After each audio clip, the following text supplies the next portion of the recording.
बालिका दिवस के अवसर पर श्रेष्ठ कार्य करने वाली, महिला सुरक्षा के क्षेत्र में श्रेष्ठ कार्य करने वाली आंगनवाड़ी कार्यकर्ता एवं पर्यवेक्षक के नाम हम मांगे गए थे। क्षेत्र में मेरे द्वारा जब से आया तब से देखा गया है कि एहतेशाम अंसारी द्वारा एवं बरखा खंडाला द्वारा एक रेप विक्टिम बालिका को उसके जीजा के उससे दुष्चक्र से बचाया गया और पुलिस प्रशासन के सहयोग से उसको यहाँ लाकर और उसकी बहन भी उसके साथ यहीं आ गई और उसके पूरे परिवार को बसाया गया। और वो बालिका कक्षा 7वीं में अध्ययनरत है और उस बुरे घटना चक्र से पूरी तरह से बाहर निकल चुकी है और उसमें उस परिवार में जो जीवन जीने की लालसा इस मेरी पर्यवेक्षक एहतेशाम अंसारी और बरखा खंडाला ने जगाई है, वो समाज के लिए एक अनुकरणीय उदाहरण है। मतलब परिकल्पना से परे है कि मैंने कभी सोचा भी नहीं था कि अपनी लाइफ में मुझे ये पुरस्कार मिलेगा और मैंने जो काम किया है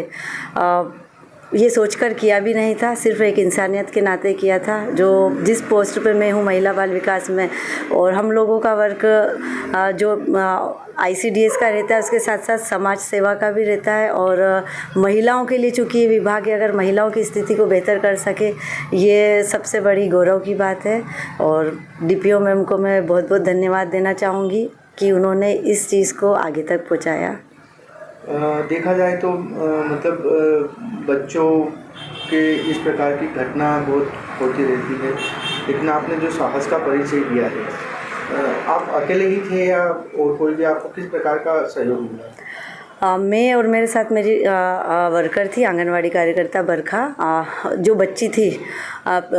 वो आंगनवाड़ी केंद्र की हितग्राही थी और 6 वर्ष की थी तब वो आंगनवाड़ी केंद्र में आती थी।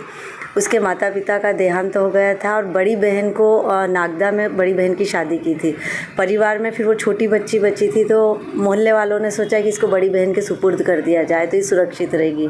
तो बड़ी बहन के सुपुर्द किया। उसके बाद लगातार 7 साल से उसका जो जीजा था वो उसके साथ गलत तरीके से पेश आ रहा था, दुष्कर्म कर रहा था और वो बच्ची भी डरी हुई थी, सहमी हुई थी कि किसी को अगर बताया तो मैं कहाँ जाऊँगी।